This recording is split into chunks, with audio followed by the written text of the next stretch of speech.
Assalamualaikum warahmatullahi wabarakatuh. Perkenalkan, nama saya Natasha Indah Rahmani, dosen dari program studi Ekowisata Sekolah Vokasi Institut Pertanian Bogor. Saya merupakan salah satu tim pengajar yang mendalami peran mengenai ilmu perencanaan wilayah, perencanaan pariwisata, sistem informasi geografis, serta terkait teknologi dan perkembangan dalam dunia pariwisata. Pada kesempatan kali ini, saya akan memaparkan mengenai rencana pembelajaran dari mata kuliah Teknologi Desain Ekowisata sebagai salah satu syarat dalam PDD UKT-PT Sertifikasi Dosen. Kuliah Teknologi Digital Ekowisata merupakan salah satu mata kuliah di Prodi Ekowisata dengan kode 2015. Merupakan mata kuliah yang diampu oleh mahasiswa semester 1 dengan bobot 3 SKS, 1 SKS kuliah dan 2 SKS praktikum. Mata kuliah ini merupakan termasuk ke dalam Common Core Course, di mana mata kuliah ini merupakan mata kuliah dasar yang harus diampu oleh para mahasiswa ekowisata. Mata kuliah ini bertujuan untuk memberikan pembelajaran bagi mahasiswa untuk dapat memahami, mengoperasikan, serta mengaplikasikan teknologi digital berupa hardware dan software yang berkaitan pada ekowisata dengan tujuan untuk menunjukkan sebuah karya, penyusunan karya berupa tulisan, media visual, dan audio visual. Capaian pembelajaran dari program studi yang diberikan pada mata kuliah ini ada 3. Yang pertama, mahasiswa mampu terampil berkomunikasi secara efektif. Yang kedua, mahasiswa mampu mengidentifikasi dan mengukur potensi sumber daya dan juga permintaan dari pariwisata. Lalu, mahasiswa mampu terampil mengelola usaha di bidang ekowisata dengan semangat kemandirian, kejuangan, dan kewirausahaan. Capaian mata pembelajaran atau mata kuliah atau kita sebut CPNK dalam mata kuliah ini ada 3. CPNK yang pertama yaitu mahasiswa mampu mengikuti perkembangan teknologi dalam bidang kepariwisataan, khususnya di ekowisata. Lalu mahasiswa mampu mengoperasikan perangkat lunak pendukung ekowisata maupun mampu menyusun hasil kajian ekowisata ke dalam bentuk laporan yang bisa dipresentasikan. Lalu CPNK yang terakhir, mahasiswa mampu mengoperasikan perangkat lunak pendukung ekowisata, serta memberikan menganalisis hasil kajian ekowisata ke dalam bentuk produk yang original, inovatif, dan bisa berbentuk media audiovisual. Lalu, sub CPNK dari CPNK ini ada 5. Yang pertama, mahasiswa mampu memahami perkembangan teknologi di bidang pariwisataan, khususnya ekowisata. Lalu, sub CPNK kedua, mahasiswa mampu mengoperasikan perangkat lunak dan juga memahami teori-teori dasar dari perangkat lunak Office. Lalu CPNK yang 3, mahasiswa mampu memahami teori-teori dasar dari perangkat lunak desain digital tertentu dan mampu mengoperasikannya ke dalam pembuatan output. Lalu sub CPNK yang keempat, mahasiswa mampu terampil dalam menyampaikan analisis, hasil kajian, serta produk ekowisata melalui laporan, presentasi, PowerPoint, poster, maupun brosur. Lalu yang ketiga, mahasiswa mampu berpikir kreatif, orisinal dalam memanfaatkan teknologi yang dimiliki untuk membuat produk berupa media audiovisual. Nah, dalam mata kuliah ini, karena mata kuliah ini merupakan mata kuliah PJBL, maka sistem penilaian yang paling besar bobotnya ada di hasil proyek. Nah, penilaian ini terbagi menjadi 3, yaitu hasil proyek, tugas, dan juga ujian. Hasil proyek memiliki bobot 60%, yang mana pada proyek ini mahasiswa diberikan 2 jenis proyek, yaitu proyek kelompok dan juga proyek individu. Proyek ini berupa pembuatan poster, laporan, media audiovisual, dan juga presentasi. Lalu mahasiswa diberikan tugas dengan bobot 10%, yang mana tugas ini diberikan setiap minggunya pada kelas praktikum. Lalu mahasiswa wajib menjalani ujian tengah semester dengan bobot 15%, yang terdiri dari ujian teori dan juga ujian praktikum. Lalu mahasiswa pun nanti akan menjalani ujian akhir semester dengan bobot 15%, yang terdiri dari ujian teori dan juga ujian praktikum. Referensi yang bisa digunakan pada mata kuliah ini yang pertama dari Stephen G. Page tahun 2019 terkait tourism management yang merupakan buku dasar yang wajib dimiliki. Lalu yang kedua ada dari Inversini Roland 2016 terkait Information and Communication Technologies in Tourism, published by Springer. Lalu ada juga dari Stephen J. Page lagi tahun 2010 terkait Tourism Mobility and Advanced Tracking Technology, published by Routledge. Lalu ada beberapa referensi terkait bagaimana social media strategy, marketing, strategy, and tourism, dan juga terkait ada Photoshop, Microsoft Office, dan juga terkait media digital lainnya yang dibutuhkan. Mari kita saksikan bersama proses belajar mengajar pada mata kuliah Teknologi Digital Ekowisata, pertemuan pertama yang akan dihadiri oleh mahasiswa dari semester 1. Assalamualaikum warahmatullahi wabarakatuh.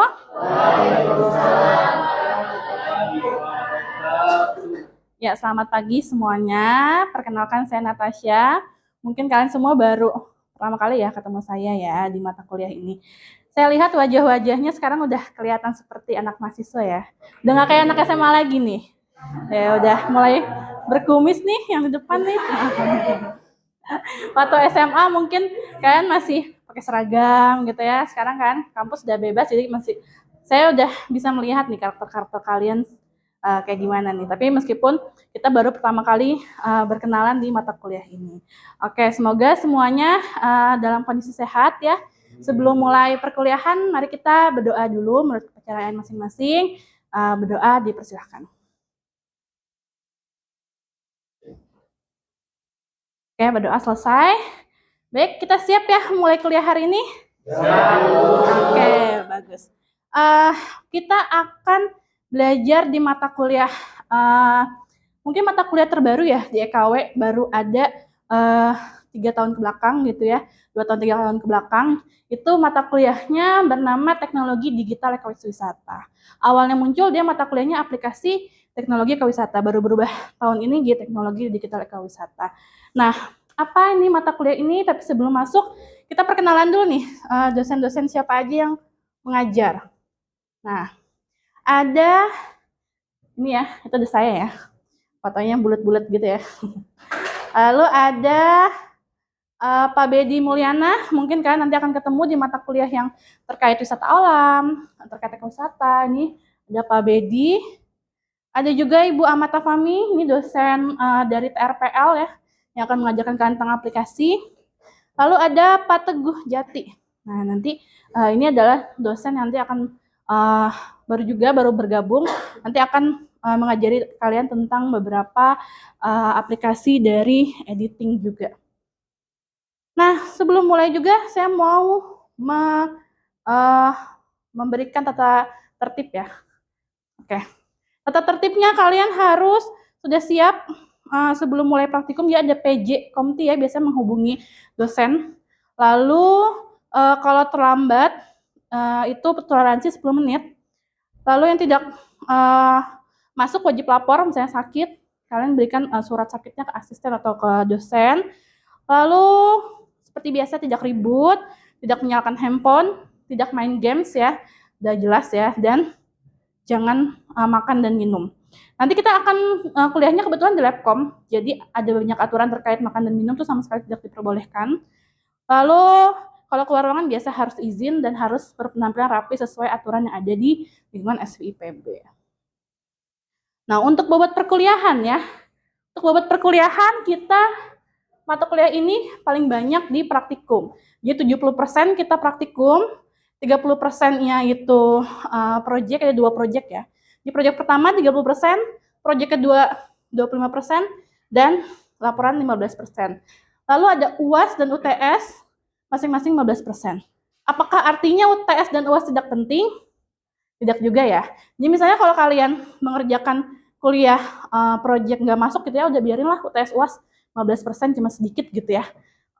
Tapi itu sangat berpengaruh. Artinya ketika kalian 70% itu misalnya kalian dapat nilai sempurna nih 100 gitu ya. Terus kalian nggak mau ikut UTS sama UAS, artinya nilai kalian maksimal berapa? 70 ya. 70 itu dapat nilai apa? A, B,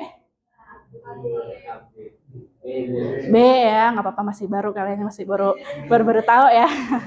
A, B. Jadi kalau 70 itu sekarang kategorinya B. Itu kalau kalian dapat nilai sempurna di project, dan tidak mungkin kita dapat nilai sempurna ya di project ya. Pasti nggak nyampe, ada yang 100 tuh jarang banget lah, belum pernah bahkan ya. Jadi tetap UTS UAS walaupun bobotnya 15%, tetap kalian harus kerjakan dengan sungguh-sungguh. Oke, baik. Mengerti ya?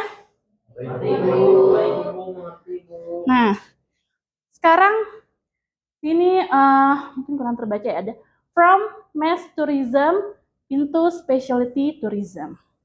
Ada yang nggak ngerti bahasa Inggris di sini? Oke. Jadi mass tourism, ya mass tourism ini adalah wisata massal. Jadi kalau zaman dulu sekali itu kita terbiasa apa ya, berwisata itu berbondong-bondong ke satu tempat gitu ya.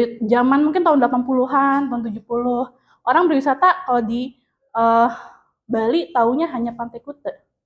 Kalau di kalian jangan jauh-jauh New York ya, Paris ya. Kalau Paris kalian taunya apa? Menara Eiffel ya.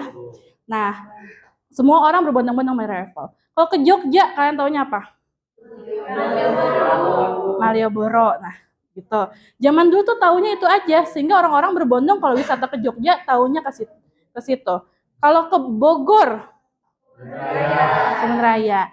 Nah, seiring berjalannya waktu berkembang juga lah jenis-jenis pariwisata ini. Jadi dari yang awalnya mass tourism berubah jadi specialty tourism atau pariwisata yang niche ya, atau yang khusus, minat khusus. Termasuk salah satunya adalah ekowisata gitu ya. Jadi kita juga salah satu wisata minat khusus meskipun cakupannya luas ya. Nah, jadi di sini ada cultural tourism, ecotourism, leisure tourism. Jadi sekarang orang kalau ke Bogor mungkin nggak hanya ke Kebun Raya. Wisata apa lagi kira-kira yang di Bogor? Surya Kencana. Kopi Nako ya. Kopi Nako, kalian tahu kan Kopi Nako juga salah satu wisata. Kopi Nako sebelah mana coba? Kebon Jati, kalian mah nggak ini ya. Coba jalan-jalan deh. Jalan-jalan ya namanya. Wisata Kopi Nako Kebon Jati tuh setiap hari, setiap saat tuh penuh sama turis gitu ya. Kalau ke Jogja nggak hanya ke Borobudur, kemana lagi? Apa tuh? Oh, Waduk Sermo, boleh tuh, pintar. Waduk Sermo. Apa? Gembira Lokazu. Jenori kameranya ke mahasiswa ya pas jawab ya. Ya, tadi apa? Gembira Lokazu, boleh. Ada tadi Heha ya, Heha. Ada juga wisatanya Raffi Ahmad tuh.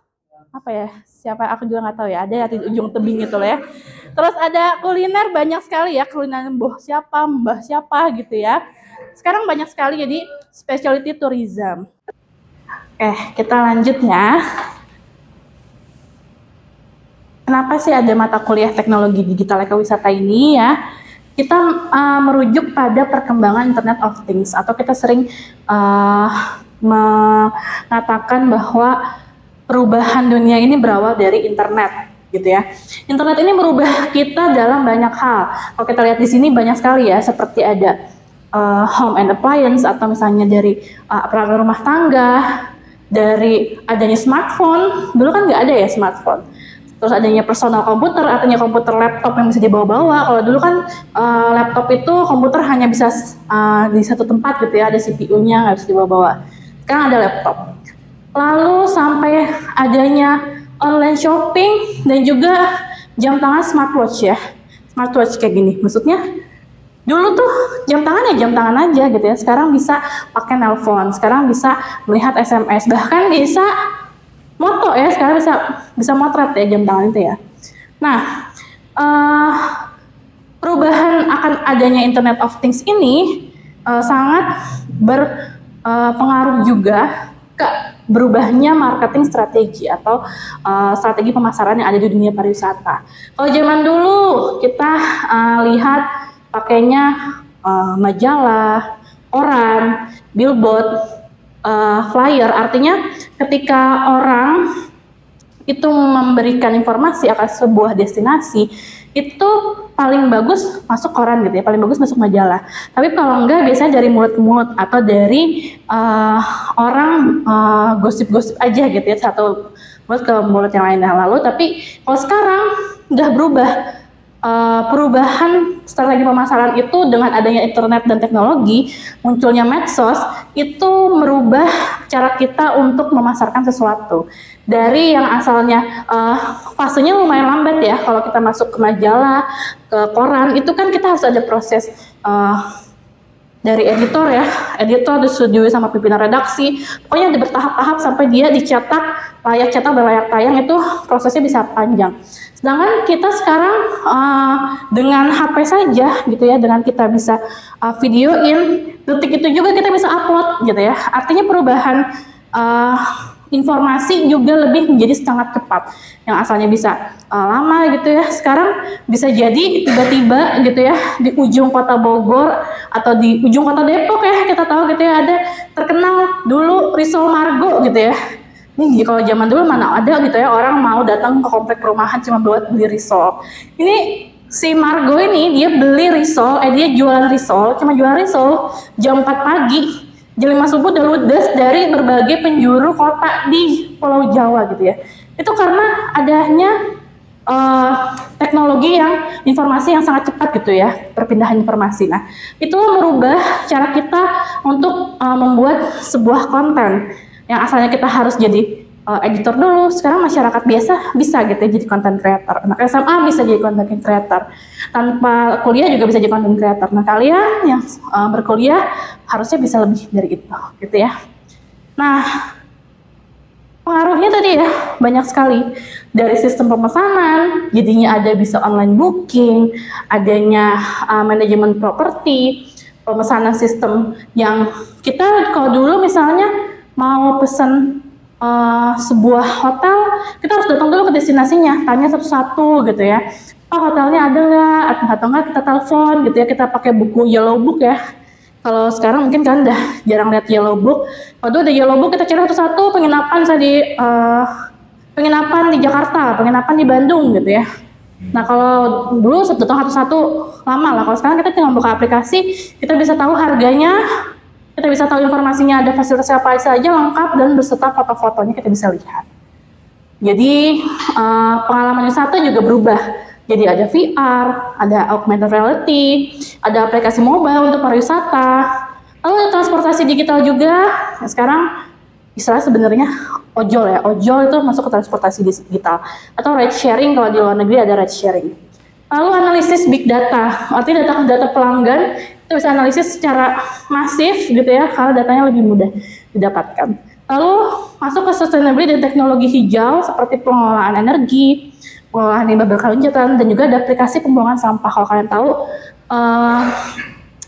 kita nih mau buang sampah sekarang kayak bisa pesen kayak GoFood ya, kayak tolong ambil sampah di rumah saya, misalnya sampah yang kayak minyak jelantah, sampah kayak sampah kosmetik. Terus sekarang karena ada perusahaan yang mau membayar untuk sampah kita, itu terkadang beberapa perusahaan ada tuh sistemnya, kita bisa.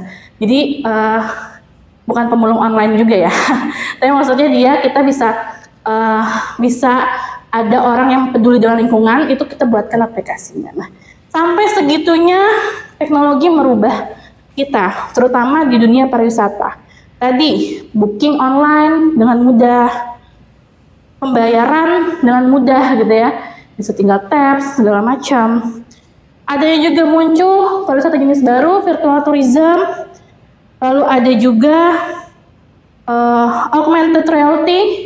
Jadi kalau dulu, ini mungkin semenjak COVID ya, semenjak COVID itu kan kalau zaman dulu mungkin nggak akan kebayang kita bisa pariwisata dari rumah. Maksudnya apa? Definisi wisata sendiri aja itu adalah melakukan perjalanan gitu ya. Tapi ternyata muncul nih augmented reality tourism, atau di mana kita bisa merasakan berada di tempat lain, padahal kita ada di tempat di rumah kita gitu, bisa di kamar atau bisa bahkan di sekolah gitu ya, kita bisa nih. Karena kemarin juga pandemi ya, kita nggak boleh wisata anjlok, muncullah augmented reality dan juga virtual tourism ini, yang juga sekarang masih berlanjut ya, karena kebetulan untuk beberapa tempat itu menjadi sebuah marketing strategi juga. Terus sekarang kita bisa juga pakai robot as guide and services. Nah, ini sebenarnya menjadi perdebatan ya. ketika kita ekowisata ini kan kita peduli ya pada lingkungan, pada sumber daya sosial, ekonomi. Tapi ketika kita menggunakan robot sebagai pengganti tenaga manusia, mungkin itu ada dilema juga terkait pertumbuhan ekonomi yang harusnya digenerate oleh kegiatan wisata. Nah, jadi untuk bagian robot ini kita harus hati-hati. Maksudnya, apakah dia benar-benar menggantikan sehingga masyarakat sekitar tidak bisa dapat pekerjaan? Jangan sampai seperti itu ya di bidang ekowisata. Mungkin di dunia pariwisata secara umum bisa gitu, tapi kalau di dunia ekowisata kita harus hati-hati menanggapi hal ini. Ya, aplikasinya tentu saja aplikasi yang bermanfaat dan juga mungkin mudah buat kalian ya. Mungkin nanti di tingkat selanjutnya akan ada aplikasi yang lebih sulit ya, kayak misalnya aplikasi ArcGIS, QGIS, SPSS, SketchUp gitu ya. Nah, ini aplikasi yang mungkin masih bisa kalian lakukan di tingkat kalian tingkat 1 ini ya. Pertama ada aplikasi Microsoft Word. Kalian tahu Microsoft Word? Oke, bahaya ya kalau nggak tahu ya. Excel, Microsoft Excel? Oke. Kalau PowerPoint?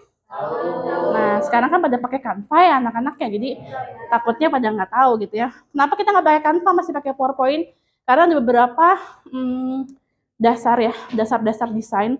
Itu desain digital itu kita pakainya prinsip dari PowerPoint. Jadi kalau kita tetap nanti pakai Canva ya nggak apa-apa. Kita harus tahu prinsip-prinsip dasar dari PowerPoint. Lalu ada video dan foto editing. Biasanya kita bisa pakai Videopad, kita pakai Adobe Premiere. Kan tahu Adobe Premiere? Atau mungkin kalian sekarang pakainya CapCut ya? Ya, si capcut itu ya. CapCut ya, kita bisa pakai CapCut. Itu nggak apa-apa juga. Tapi yang profesional nanti yang akan diajarkan di kelas itu pakai Adobe Premiere. Lalu 360 editornya apa? Ini untuk kita belajar aplikasi virtual tourism. Ini kan diajarin bagaimana mengolah data dari kamera 360. Gitu. Lalu kita akan belajar desain grafis. Sepertinya semester ini kita desain grafisnya akan belajar Adobe Photoshop ya. Photoshop dan juga Adobe Effect. Ya. Oke, sekarang saya mau ngetes nih kalian nih. Kira-kira kalau di ekowisata kita pakai outputnya ya, atau keluaran yang kita bisa gunakan dari aplikasi-aplikasi ini kira-kira apa saja? Di ekowisata. Apa? Leaflet. Bagus. Terus ada lagi apa? Poster. Pintar. Apa lagi? Video promosi ya, betul. Ada lagi? Buku saku. Buku saku ada lagi? Kalau Microsoft Word kira-kira buat apa? Betul, laporan ya. Sesederhana itu tapi penting. Tiap saat kalian akan membuat laporan ya. Jangan sampai muak. Excel, kira-kira buat apa Excel? Data apa? Data apa? RAB, boleh. RAB. Lalu, data wisatawan, seperti apa itu? Data wisatawan, data kunjungan, boleh. Data lapangan seperti apa? Data fauna, flora, analisis, inventarisasi flora, fauna ya. Inventarisasi. Dan banyak sekali ya. Kan bisa bikin virtual tour di sini juga ya. Kalau kita udah nanti pertemuan kesekian ya. Virtual tour. Oke. Nah, mungkin itu beberapa hal yang bisa kita kerjakan nanti di akhir semester ini. Nah, jadi wajib punya laptop dan install aplikasi.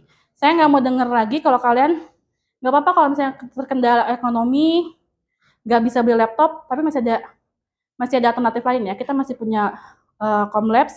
Saya nggak mau dengar kalian nggak bisa ngerjain tugas karena nggak ada gadget gitu ya. Comlabs tersedia, tapi waktunya mungkin terbatas. Mungkin kalau yang kalian bisa bebas, bisa pinjam kakak tingkat, bisa pinjam saudara gitu ya. Intinya kalau beli HP bisa, masa beli laptop nggak bisa ya.